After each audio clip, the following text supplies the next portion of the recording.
One. What's good, y'all? It's your boy Marlon. It's your boy Jermaine. Yo, hey, welcome to Marlon's world. Welcome to Marlon's world. Happy Marlo Day, whatever you like to call it.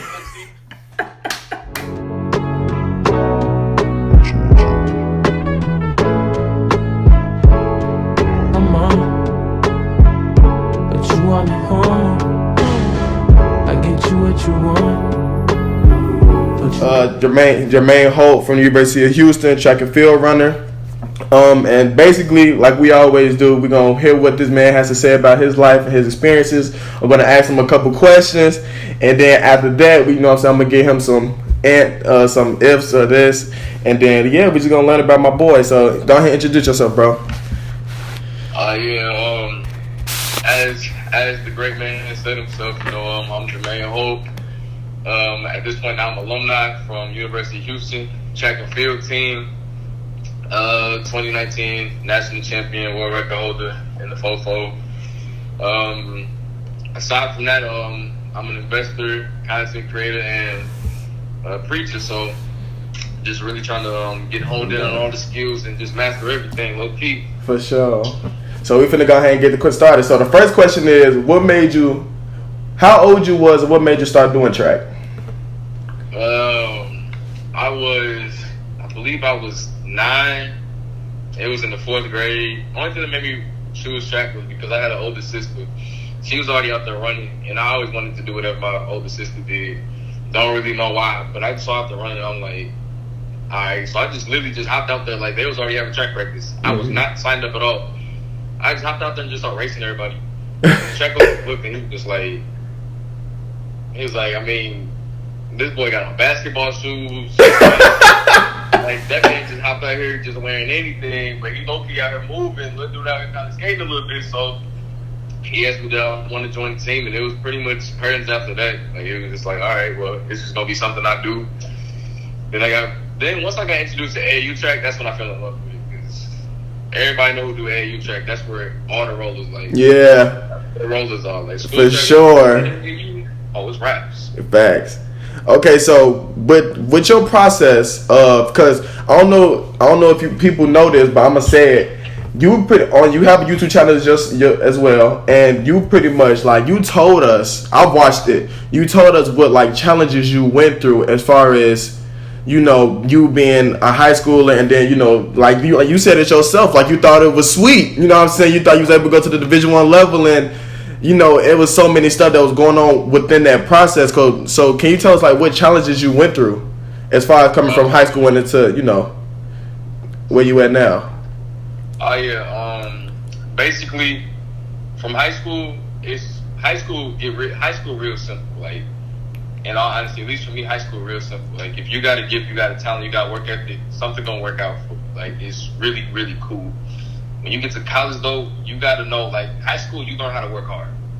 College, you got to learn how to work smart. Like, the work ethic is already there, but everybody got work ethic. Like, right. College, you mean to tell me we got morning weights, afternoon practice, probably going to do something on the side with trainers to, get your body right and everything. That's work ethic. Like, you already know how to grind.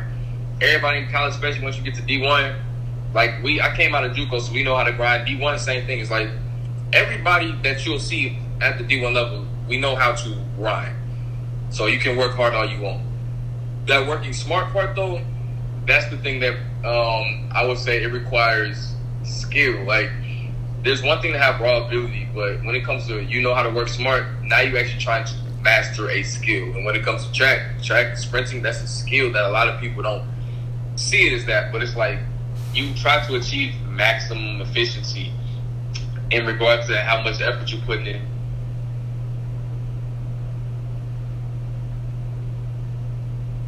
Be engaged for that. So it's one thing where it's like, okay, high school, you learn how to go to practice every day, work hard. College, that transition, it got a little bit more rough for me because I'm like, okay, I know how to work hard, but when it comes to working smart, so I can actually keep a healthy body that will last me for a whole season, and how to actually run properly so that I don't get burnt coming down the home stretch of a 400 because somebody else got a little more speed or something like that.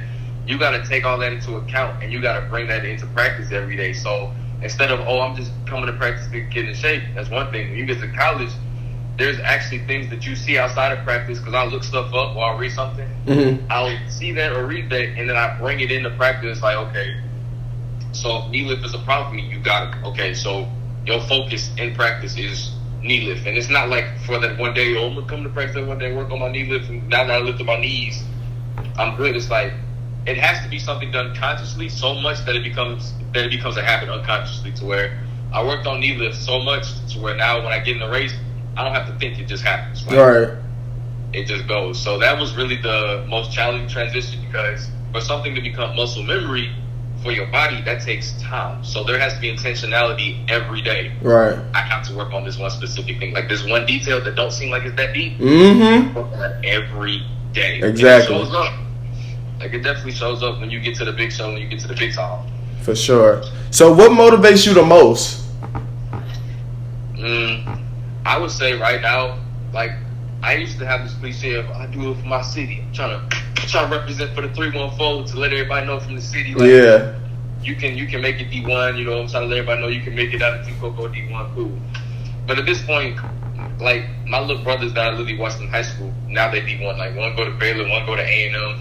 So, like, they made it. Like, they good. So, the encouraging part, everybody from the city know, oh, yeah, you can make it. That message has been sent. So, the motivation now is more like the story that's tied to my career. Like, I'm a preacher. Like, some people know, some people may not, but I preach. Like, that's what I feel like. That's one of the biggest things I feel like I've been put on this earth to be. Not just to do, but literally to be, which is a teacher and a preacher. Yeah, an educator. Was tied into it. Yeah, like, literally. So the whole time, there's a story that's attached to my track experience, and it ranges all the way from high school, junior college, all the way through college. Even the way that life lit me up this year, when it came to just track alone and just life alone, is a story attached to it, to where at the conclusion of my collegiate career, I was like, I don't want to run anymore. Like, my career ended with, I had a sports hernia and a stress fracture in my hip. Doctor said I shouldn't run. I ran anyway. Won conference with a 46.06 in the fold. Mm-hmm. Got to regionals, and that pain was excruciating. Like, it was like, it basically caught up to me. Like, the doctor told me, he said, you running, that's cool, but that pain, it's going to catch up to you to where eventually you're just not going to be able to go. Like, it's just not going to happen. Yeah. And so in my head, I'm like, you know what, I'm done. Like, injuries really take an emotional toll on you. It does. And so to have so much of a build-up where conference, you want conference with a sports hernia and a hip hernia and a stress fracture in your hip, like, you want conference despite that, you're going to go to regionals and eat. And I fully believe that, and it doesn't happen. That type of letdown, I'm like, man, I don't know if I want to do this no more. The only thing that keeps me going at this point is story not done yet. Like, yeah. Like, there's stuff that you can definitely do in your life that's going to be waiting for you when you get done with track. Mm-hmm. But there's a story tied to track. Like, there's a testimony tied to track. If you stop now, you're leaving something left undone. Yeah. I'm just like, the one thing I can't do, because it's going to bother me for the rest of my life, leaving something undone. Like, business unfinished, nah. Like, I got to, like the saying go right now, I got to see it through. Like, got to see it through, my boy. Through, my boy. Like, it's like, hey, now I don't know what that entails for me right now because I'm post-collegiate, but it's like, hey, we not done. Like, that's all God told me is like, we're not done. Like, this chapter not closed. Like, college closed, but career running, I'm not done with you. I'm not done using this sport. I'm not done with it yet. Yeah. I totally get that, because I think, because like I said, for me, like, last time we talked, we we did an Instagram live, and I had told you, I had surgery on my ankle. I had a bone spur.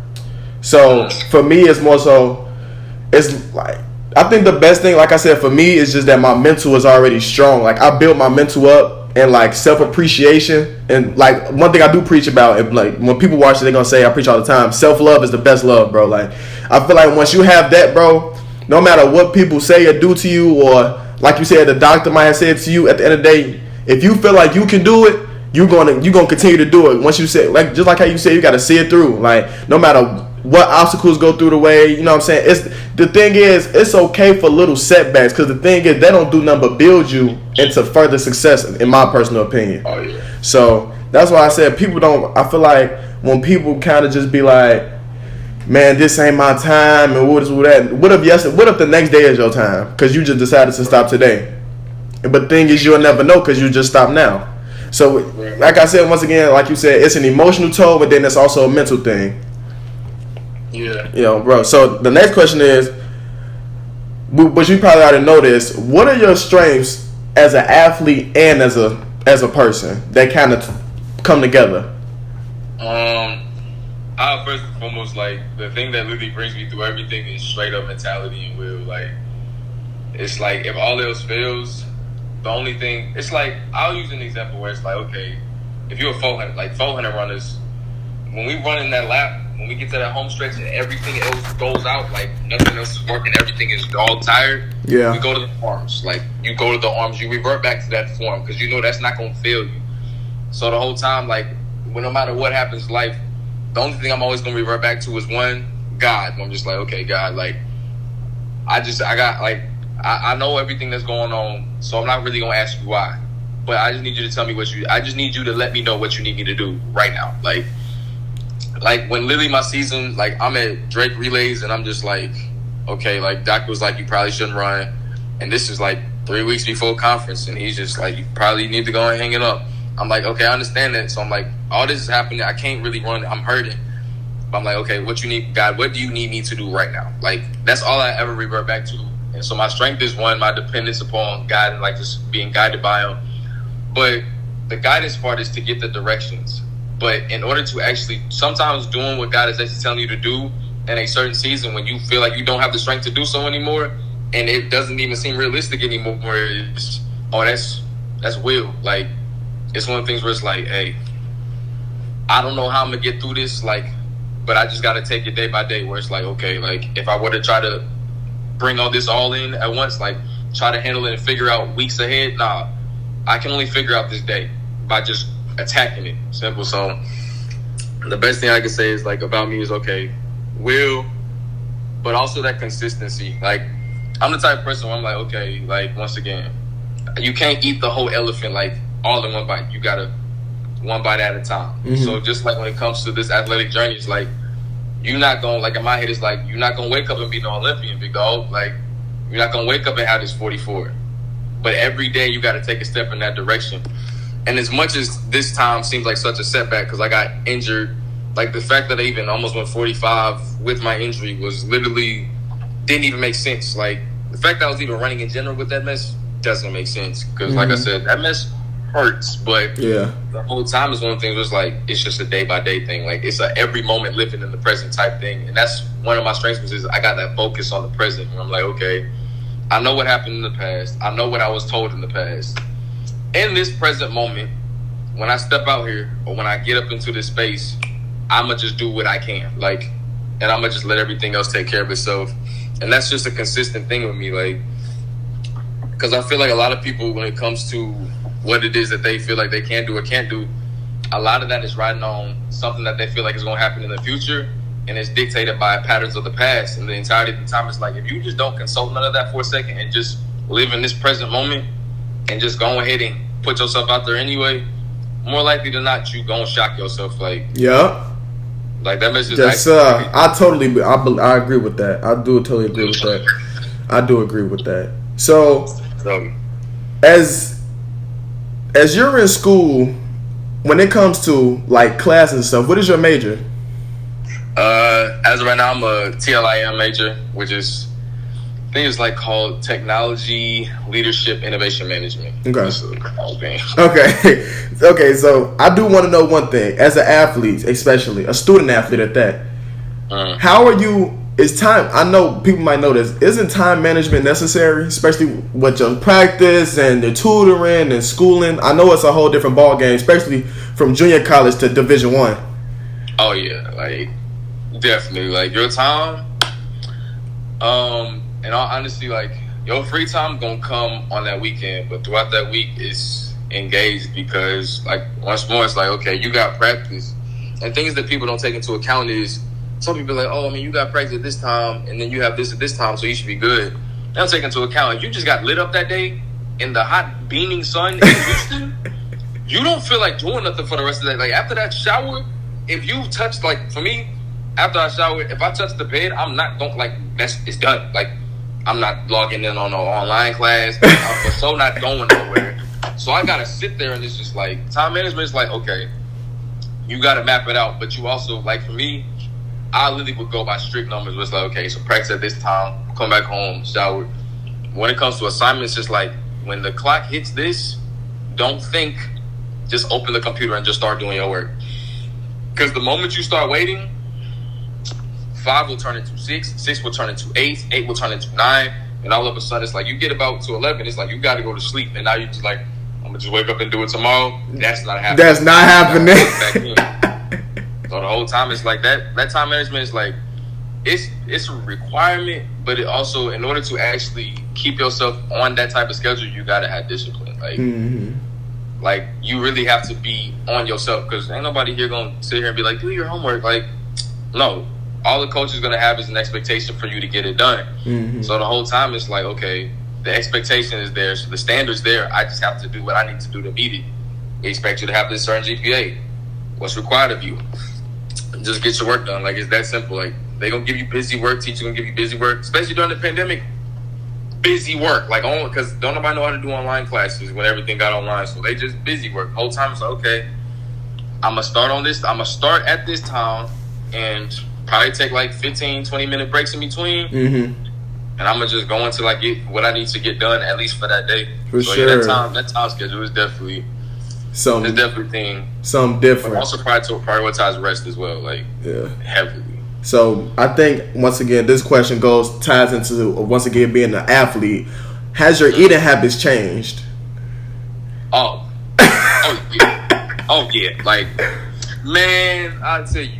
High school, I'm eating everything. I remember there was certain practices I came to when I literally would drive home, get some chocolate cake real quick, come home, and then come to practice. Use the bathroom real quick and just go out there and like just go about my day. Man, and then when I first got here, I'm like, okay, I'm gonna eat pasta, but I'm not really like, I know like I heard it's good to eat pasta, but I'm not really looking into what type of pasta hitting your certain food groups. And that was because, once again, I was here.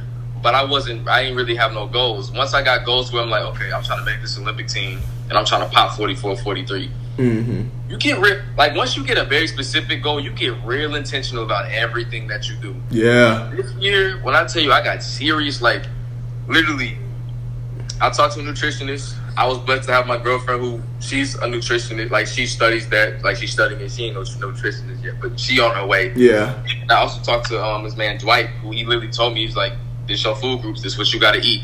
He's like, but you also got to keep in mind, and this is what all athletes got to think of, when it comes to nutrition, food is your fuel. It's not necessarily being utilized for enjoyment. Now, you can have your cheat days where you enjoy yourself a little meal. Yeah. If you want to go to Shake Shack, get your milkshake, your burger, cool. If you want to eat a honey bun because you didn't have a good track meet or a good performance out of meet, because some people, I had a good day at practice. Don't matter. You're supposed to do that. Good performance when it's time of competition. Treat yourself to a little slice of cake or something cool. But that's not supposed to be a consistent thing. Like, you wake up, like for me, I wake up every day. Oatmeal and a banana. Cool, and a protein bar. Lunch was like a little heavier, but not all the way heavy. I'm just going to eat a sandwich, drink my water. I probably try to give me a little orange. I really try to eat bananas most of the time because she was like, oranges and apples are acidic and that's going to contribute to lactic acid, whatever. So that's cool. But then it's also like, okay, you got your fuel and you got to eat a lot because you got to refuel that. Well, the best time to refuel is dinner time because practice is over. You didn't put a lot out for your day. Now you got to put some in. Yeah. And you got to be intentional about it to where it's like, I'm not hungry right now, but I need this fuel because when I wake up the next day and my coach says I got a 300, 200, 100 times 2 and the mugs is at 33, 34, 21, 22, and 10, if you're not fueled, you're going to die out there. So once again, it's like you got to think of you got to really look at yourself. Like, I know it's corny because my coach used to say that and I'd be like, bro, like, okay. But like a car, please, like in college, don't be out here running on the fumes. You're going to embarrass yourself and potentially harm yourself because that's how a lot of injuries happen. Like, bad eating habits, catching cramps. Yeah, like even I see a lot of cases where some people get like tendonitis, and it's an overwork, overuse injury. But the overwork, overuse injury is not deriving from hard practices. It can, But Right. maybe it's not even the hard practice. It's the fact that it's like you overworking your body because you're not putting enough back in. So Yeah. your body is overworked. So when it comes to staying healthy and optimally performing, you got to be intentional about everything that you put into your body. Like, I started off, I literally used to write everything down and like write out how many grams of protein, carbs, like everything. I wrote it all down. And once I got it to where it's like, okay, this the right amount of protein, this the right amount of carbs, everything food group wise, I just took a picture of that and it's just like, okay, this one I'm eating every day and this the amounts I'm eating in there. Like, and was it enjoyable? Not all the time. Like, I definitely got tired of eating fish, chicken, or rice with some spinach every day. It got annoying. Like, I ain't gonna lie to you, but the goal is... It's a sacrifice you got to make. Facts. Like, it's like, hey, you said you want to go to the Olympics. This what you're going to have to eat to get there. I'm so sorry about it. Like, if you find a better way when you can actually pay a chef or something, by all means do so. But as of right now, you're in college, you ain't got money like that. So yeah, I totally get that. So we gonna kind of slide off for right now. I'm gonna kind of, like I said, I'm gonna do like this or that type of thing. So we gonna get into it, and I'm gonna ask you some of your favorite things. So what's your favorite food?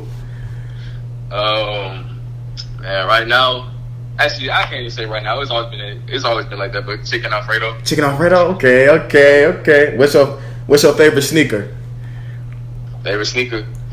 I know it's ones. Like, I know it's ones. It's all gonna be ones. I've been seeing you wear the Blazers now. Hey, low key, Blazers. They've been growing on me, like, cause I'm like, man, that's a good base color. You can really rock them. Like, them must get versatile. Yeah. For sure, but I'd say my favorite personally is the top three Air Jordan ones. Like, okay, them mugs were crazy when they first came out. Like, I got my pair, and I might have to go get another one because I definitely wore the best out of mine. I ain't gonna lie. Bro. Favorite movie? Stomp the Yard. First one or the second one? You got to be specific. Oh, first one. Okay, because you know some people be saying the second one. But it wasn't that first one, man. Okay, favorite brand? Ooh. I go Nike. Nike.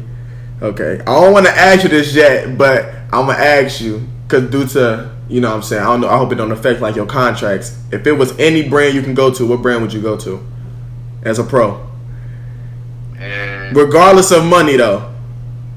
Regardless of money.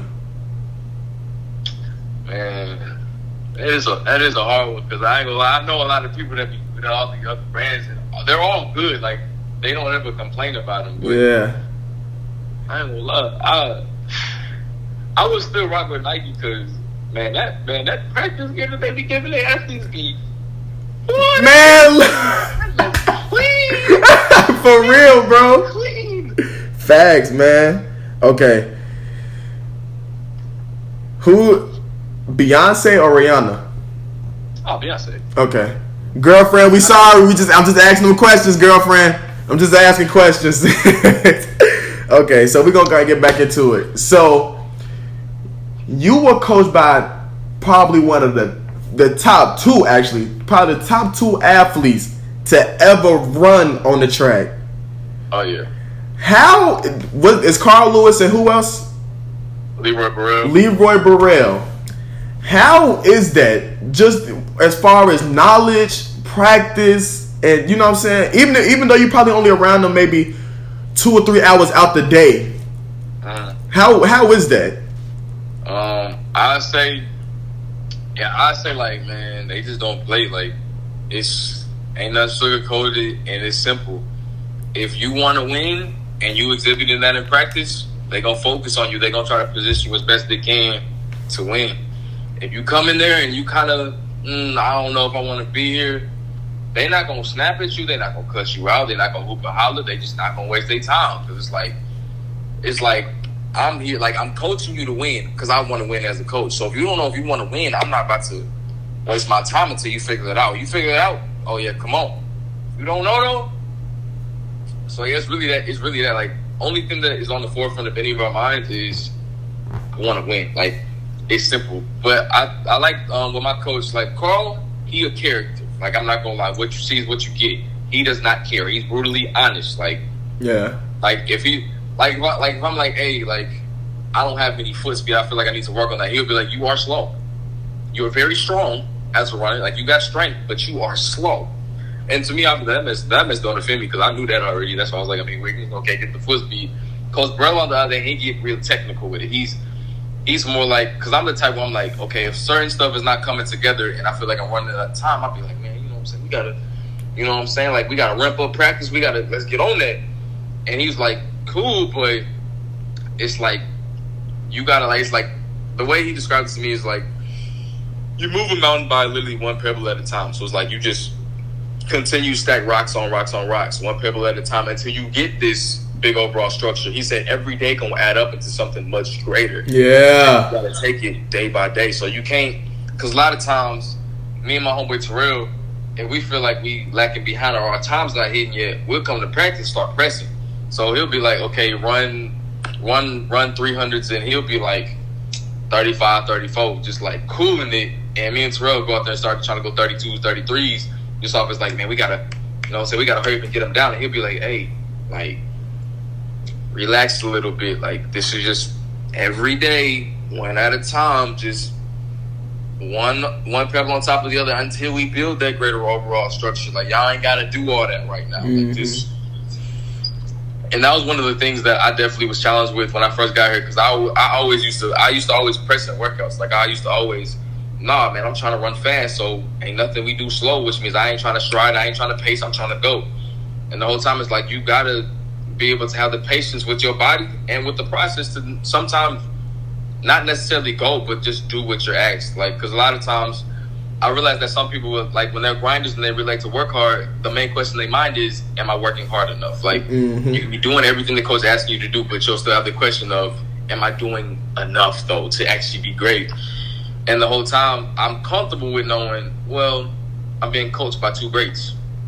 They understand the process because they've been through it before, and they reap the rewards. So now it just comes with just trusting them, where it's like, okay, like, when that time does come, this was going to happen as you continue to stack rocks on rocks on rocks. And even though my time necessarily didn't come this year because I got hurt, it's one of the things where I'm like, I'm not done running. Like, this is just another thing on the pile where it's like we just going to continue stacking until that time does come. For sure. I totally understand that. So what do you see yourself in the next 5 to 10 years? Man, 5 to 10. Yeah. I see myself with, you know, international goals, you know, up in the rate, like from an athletic standpoint, international goals. You know, I do my due diligence in the sport of track and field, and I can actually lead the sport at peace or with peace, knowing you did what you could do. Like, you maximized your talent. Like, there's nothing more that you could have done. That's the only way I'll have peace in leaving the sport.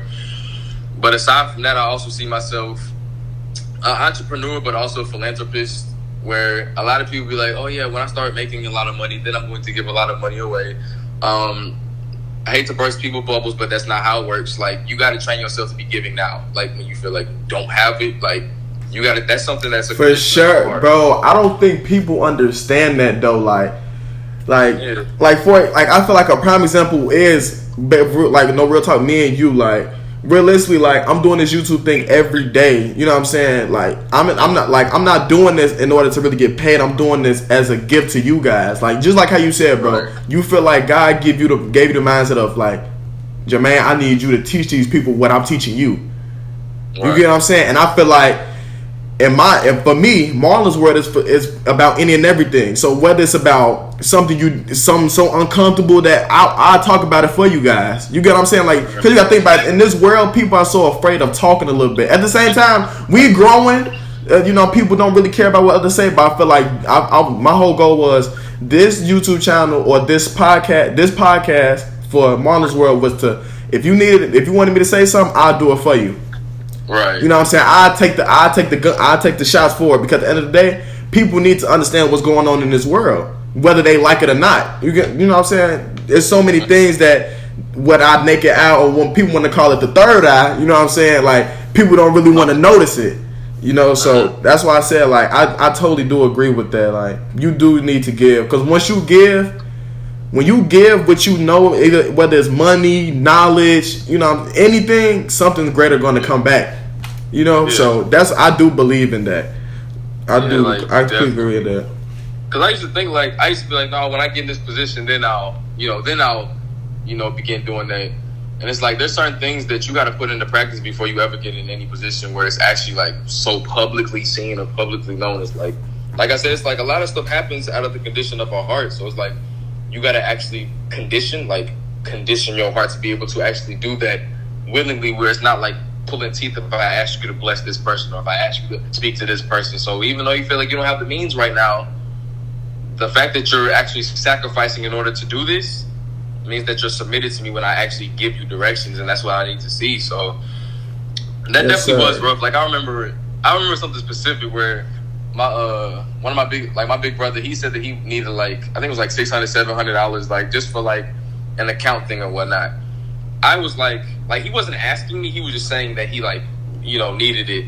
And so he was about to sell some of his like crypto like from out of his portfolio, so he had the money. And literally Holy Spirit was like, give him the money. And I'm like, one, I have not paid my rent yet or my other bills, and he got the money. What am I giving him the money for? It's like, just give him the money. I was like it was pulling teeth for a second. I was like, okay, here. And it was just one of the things where it's like sacrifice, like where you don't feel like, oh well, I mean, I got this and I got that. It's like, nah, like just out of obedience, just here you go. Like even when it comes to like talking to somebody, it's like, man, I don't necessarily feel like preaching today or pouring into anybody today, and it's like, but I need you to. Yeah. You got the means. It's like, okay, all right, like not even looking to like get that return, but out of just the fact that it's like I was told to, so I just got to, like. For sure, I totally understand that.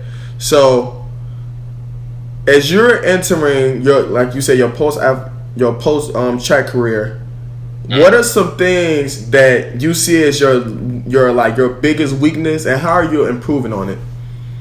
I definitely would say my greatest weakness is the fact that I need to I need to actually prioritize rest more, and not just like my physical body, but also my mental. Like I'm always in this locked in grind mode. Like I never really get out of that, and what ends up happening is I will tire myself out and be fully fatigued to where by the time the opportunity does align, I'm tired. Like I can't even fully take advantage of it because I've exerted so much energy. And Holy Spirit spoke something to me, because that is my greatest weakness. But it took this year happening to me for me to actually learn this lesson. And because I was like, God, before I shared this, I was like, God, why couldn't you let me know this before I went through all of this? And it was like, the only reason why you're able to hear me tell you this now is because you had to hit your head and fall before you could actually look for answers. Like you wasn't asking me these type of questions to even be able to receive this type of information yet. Like life had to happen to you. Yeah, right. People, that's the one thing, bro. People do forget about that. Like, as much as we want to succeed or we just want a straight road to certain things, it's this thing called life where that is not going to happen. Yeah. Like, it's just not going to happen at all. Like, I feel like people need to have the understanding of that. It's okay to not be okay, though. Like, people, like, we expect, like, I feel like, once again, like, everybody knows, like, Twitter. Everybody be like, man, like you got, like I am so blessed that when I see people on Twitter, they get the things that they desire. You know what I'm saying? But people don't understand. People don't never post their losses. Oh no, they never. And don't get me wrong, I don't think you should. I mean, I'm not saying you should, but people never post their losses, so you never know what they have to go through to even get to that position.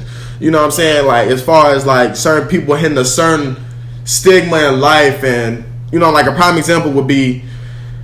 Who was a good example? I feel like a prime example would be LeBron James. Like, you know what I'm saying? It took LeBron James a while to really hit that he's not just an athlete.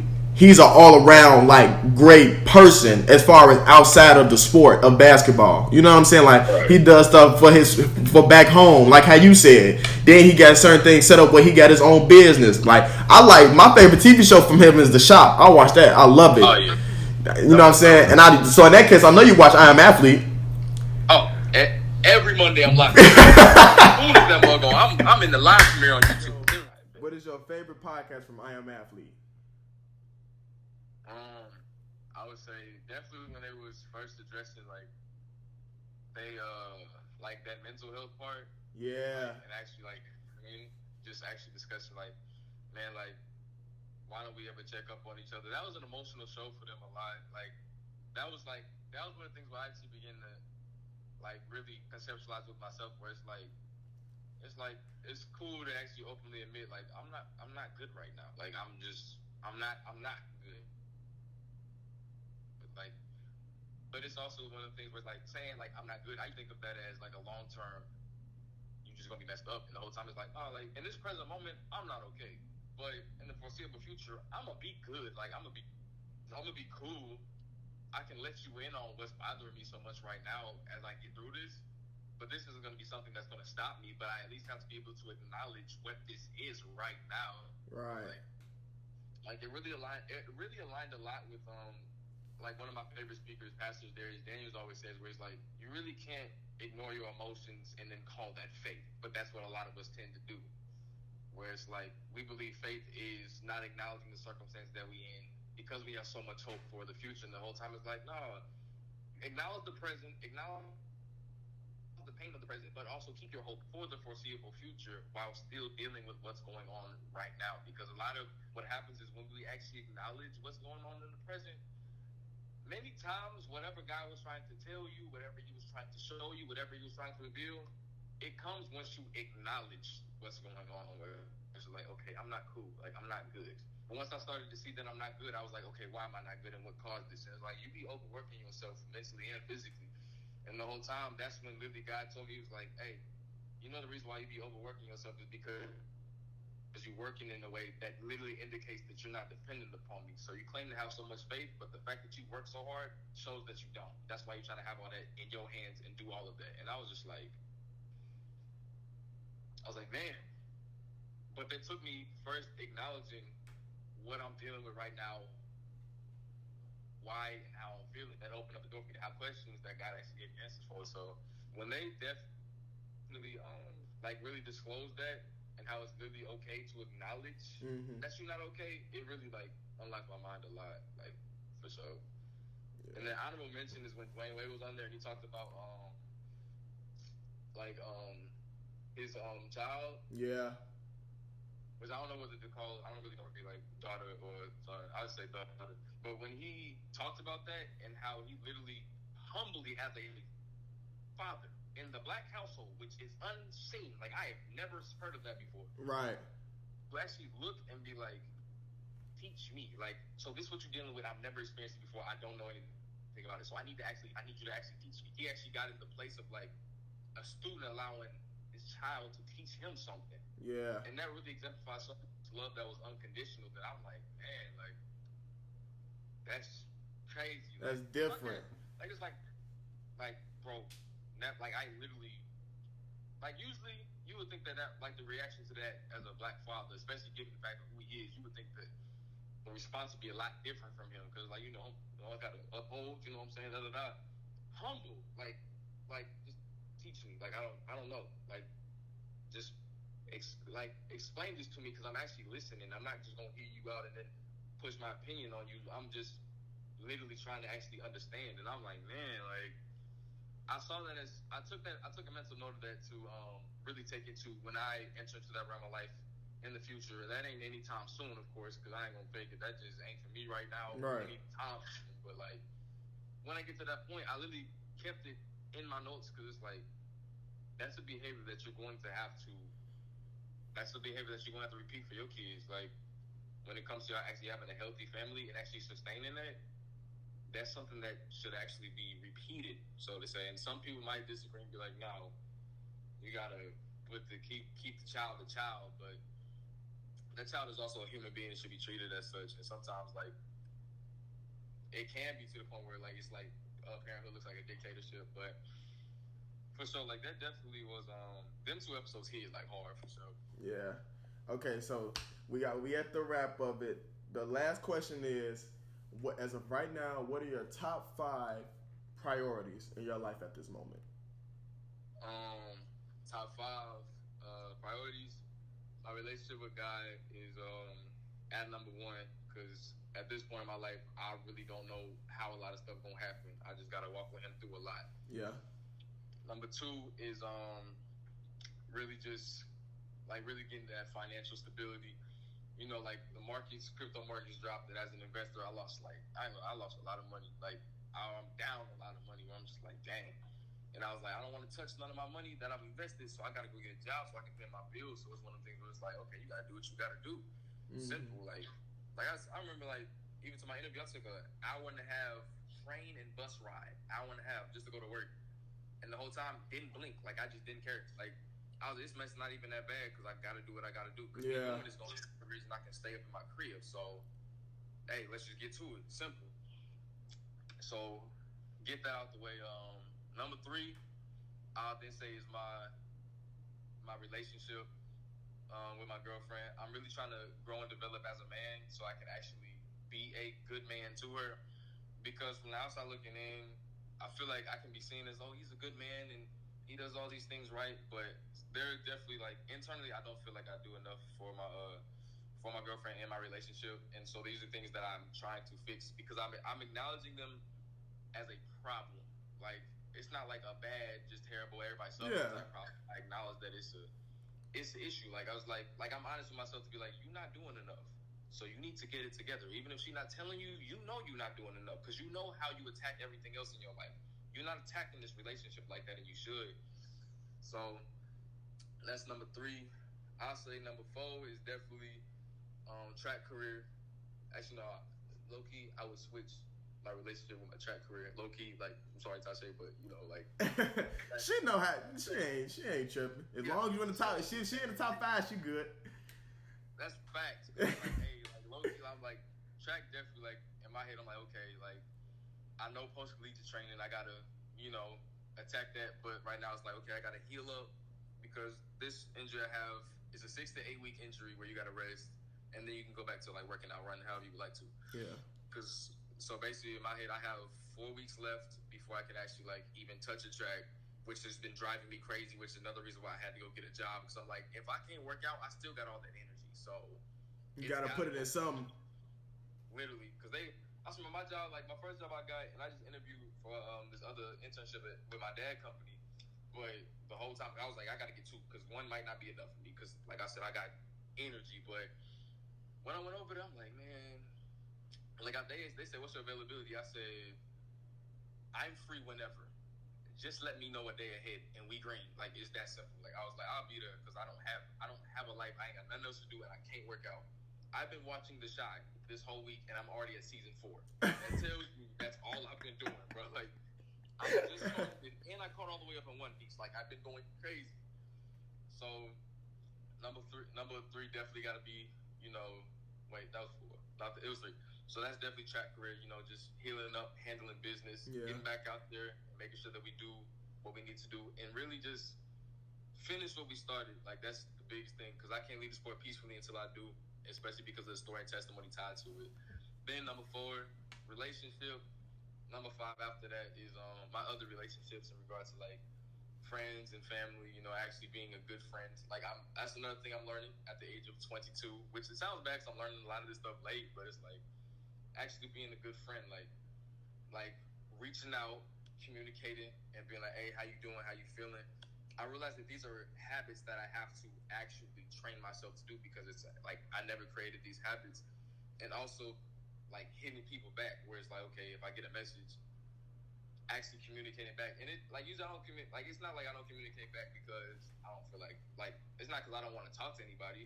Because majority of the time, everybody I talk to, including you, like, if we hop on the phone, we gonna have a conversation. Like, I don't talk, but it's just like getting into that mode to actually answer and respond for me. I in my mind, I'll be like, I'll call them back, and I watch.